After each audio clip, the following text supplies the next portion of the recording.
coba geser dikit kali ya ke Tangerang. Adiktif Kolektif, semangatnya nggak jauh beda loh dari Bintaro Bawah Tanah. Nama asli gue Taats Raihan Mabruri, biasa dipanggil Taats.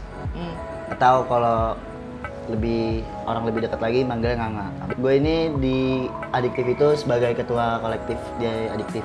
Awal mulanya tercetus ide buat ngebangun kolektif ini gimana sih ceritanya? Dan dulu tuh ada keresahan apa di tongkrongan sampai ngerasa harus bikin perkumpulan sendiri?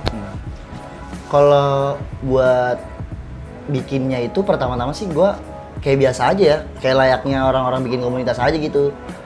Lewat dari gue yang suka nonton-nonton gigs, entah musik apapun itu alirannya, genrenya, ya gue senang aja gitu nonton gigs, bisa ngelepas penat sama teman-teman gue juga. Dan emang awal mula kebentuknya itu yang lagi nongkrong biasa, terus tiba-tiba mikir kayak anjing kayaknya, jujur kayak capek deh kalau harus terus-terusan nonton, ngeliat dateng ke acara orang lain, tapi kitanya sendiri nggak punya wadah gitu di Tangerang. Kali memilih buat bikin sendiri aja kali ya gitu. Banyak teman-teman kolektif yang rela capek-capean ngurus acara dari nol kan, sampai padahal tuh nggak dibayarkan mereka. Terus menurut lo sendiri ikatan emosional apa sih yang bikin mereka tuh seloyal itu? Kayak mereka kenapa mau gitu? Kalau gue ngeliat sekarang tuh kenapa mereka mau ya teman-teman gue itu ya? Ya balik lagi gitu, karena mereka suka ngelakuin ini gitu. Terus juga yang kita bawa tuh kita bisa pilih sendiri. Ya contoh kayak acara gue yang kemarin nih, yang belum lama ini di bulan Januari. Gue pengen, kayaknya teman-teman gue pengen musik keras tapi yang nggak terlalu keras, tapi sedih gitu. Akhirnya gue datengin Modern Guns dan akhirnya mereka juga, oh iya Modern Guns bagus nih. Pasarnya juga di Tangerang, di Jakarta apalagi gitu. Dia udah manggung di mana-mana, segala macem. Terus kita bisa milih sendiri gitu kalau kita DIY sendiri tanpa sponsor. Kalau sponsor kan kita harus ditargetin tuh. Ya lu gue kasih budget sekian dan lu harus ngedatengin masa sekian gitu. Dan gue nggak mau itu gitu. Lebih nggak mau diatur aja sih, ngebuat sendiri. Ada nggak sih hambatan eksternal yang paling berat selain itu dana atau misalkan soal izin gitu, ada nggak hambatan-hambatannya? Oh iya, itu sering banget kejadian. Hampir di setiap acara gue selalu kayak gitu. Hambatannya pertama yaitu surat izin keramaian, terus juga venue yang susah buat musik-musik keras kayak gitu-gitu. Itu sih hambatan paling terbesarnya. Terus juga izin ke kepolisian, apalagi sekarang kan musik hardcore di Tangerang ini, nggak di Tangerang juga sih, di kota-kota lain juga sekarang lagi apa ya, dilihatnya lagi jelek karena ini kan si audiensnya terlalu ricuh gitu-gitu. Udah berapa tahun sih Adiktif? Alhamdulillah Adiktif itu kebentuk itu kalau nggak salah tahun 2021 apa 2022 gitu. Kalau nggak salah 21 ya? Oh, oke. 21 ya? Kalau misalkan orang-orang anggap kolektif ini cuma buang-buang waktu dan berisik-berisik gak jelas, gimana cara lo sendiri ngebuktiin kalau misalkan kolektif ini tuh punya nilai positif gitu loh? Ya kalau emang dilihat kayak gitu ya mungkin benar ya. Karena kan ya balik lagi capek, terus ngeluarin uang, dan modalnya pun nggak pasti balik gitu loh. Cuman yang pasti gue tengerin ke anggota gue sih, ke teman-teman gue, ya gue selalu nekerin ya, lu jalan ini atas dasar lu suka aja, hobi. Jangan lu terpaksa buat ikut event ini karena lu jadi ajang buat keren-kerenan, gitu-gitu segala macem. Itu sih. Dari lo sendiri, ekosistem band dan komunitas musik di Tangerang ini udah bisa berdiri sendiri belum sih tanpa label-label besar gitu? Oh jelas. Oke. Jelas. Karena sejauh ini gue lihat udah banyak sih kolektif-kolektif yang muncul di Tangerang. Terutama ya si Adiktif ini gitu loh. Di Tangerang mulai dari ada apa ya, Elang Terbang tuh yang udah lama. Oh itu dari Tangerang? Itu dari Tangerang, Elang Itu tuh Terbang. yang ininya petir-petir itu? Iya itu Mas Petir, yang gitarisnya Eleven to Elef. Oh. Sama Morfem, nah itu dari Tangerang.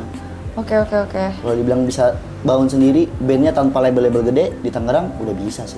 Lu udah ngerasa belum sih kalau misalkan tujuan lo bikin kolektif ini tuh udah kayak, oh udah berhasil nih gitu?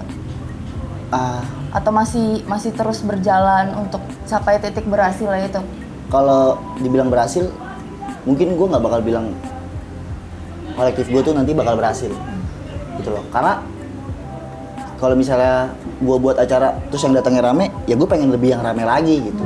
Jadi nggak ada kepuasan aja sih, atas gue suka aja. Biasanya band-band yang sering make adiktif itu genrenya apa aja? Kalau kita tuh sebenarnya apa ya, general aja sih, nggak pernah Matokin satu nggak genre pernah gitu? matokin jadi satu genre yang kayak tadi gue bilang hardcore enggak. Ya gue pernah bawa band stoner juga, gue pernah bawa band indie juga, gue pernah bawa band pop juga gitu-gitu, banyak kok. Menurut lo acara yang udah lo bikin yang paling menurut lo wah rame nih, berhasil nih, sukses gitu? Itu Dan kapan? waktu di Vol 1 sama Vol 2 gue sih.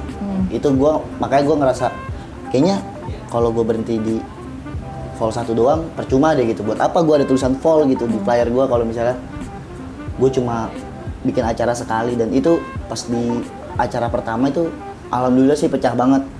Sampai orang-orang tuh udah yang nggak bisa buat jalan segala macam itu udah susah karena emang seramai itu. Beda kepala, beda cara main, kenalin Taman Hiburan, eksekutor gigs yang lebih milih jalur realistis.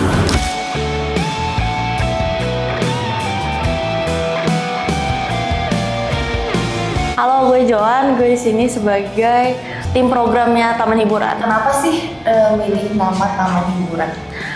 Sebenarnya kalau secara kenapanya, karena waktu itu kita bikinnya di Sandwich Attack dan dia nama alamatnya kan Jalan Taman Hiburan. Oke. Sebenarnya gitu. Cuma pada akhirnya tuh ada meaningnya buat kita sendiri sih. Kita jadi kayak pengen jadi satu ruang, satu wadah di mana kayak kita berhiburan gitu lagi. Kita punya hiburan lah bareng-bareng. Makanya Taman Hiburan namanya. Taman Hiburan ini kan tergolong lumayan baru ya Kak. Boleh dong ceritain gimana sih awal banget nih, titik awal Kakak buat Taman Hiburan ini? Awalnya itu sebenarnya Taman Hiburan tuh ada karena mulai ngeliat dari kebiasaan event-event yang ada di sekitar kita sih, kayak banyak gigs, terus banyak pop-up market.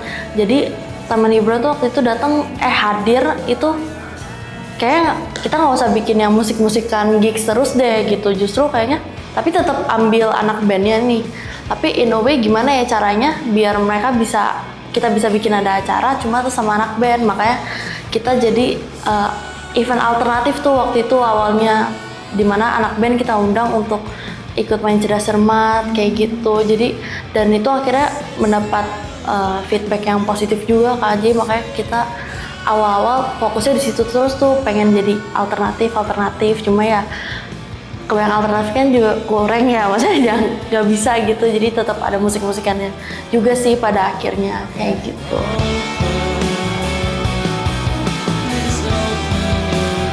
Kalau tadi kan gigs pertamanya bulan Agustus tuh, boleh ceritain nggak sih itu gimana, mulai dari persiapannya, acaranya gimana, konsepnya kayak gimana? Oke, boleh. Kalau yang pertama itu sebenarnya persiapannya kurang lebih 1 bulan.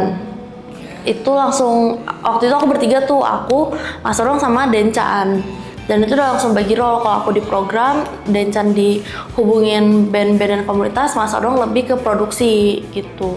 Dan awalnya karena tadi tuh pengen bikin sesuatu sama anak band tapi bukan yang manggung, makanya bikinnya cerdas cermat, terus kayak tebak gambar, tebak lagu. Nah, tapi kan satu sisi di situ konsepnya kayak kurang mateng karena masa cuma gitu doang, makanya kita ngadain juga ada pop-up market gitu. Pop-up marketnya pun juga isinya kita selalu community sih, kayak dan apa ya, kita tuh soalnya pengen memberikan ruang juga lah buat mereka gitu, dimana pas kita lagi seru-seruan mereka juga ikut seru-seruan gitu. Bahkan sebenarnya selama ini yang kita jalanin juga kita nggak pernah meminta apapun gitu dari brandnya, kayak dari teman-teman kita ini kayak biasanya kan ada uang sewa gitu kan. Kalau kita tuh biasanya udah nggak usah nyewa, lu buka aja kayak gitu, karena satu sisi nggak mau bebanin si komunitas itu kan.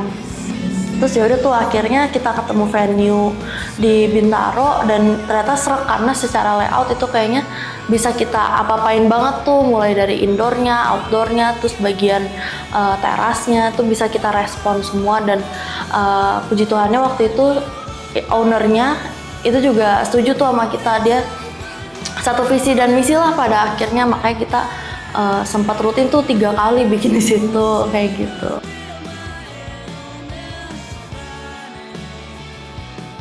Pernah nggak sih ada momen dimana kayak ternyata tuh taman hiburan dibutuhin sama mulai dari pop-up market, band-band kecil kayak gitu. Pernah nggak ada di posisi udah divalidasi sama hal tersebut gitu? Baru ini sih sebenarnya, karena kan kalau gue tuh lebih kayak gimana caranya gue bisa membawa program yang proper dan menarik untuk community dan untuk target audiens gue kan.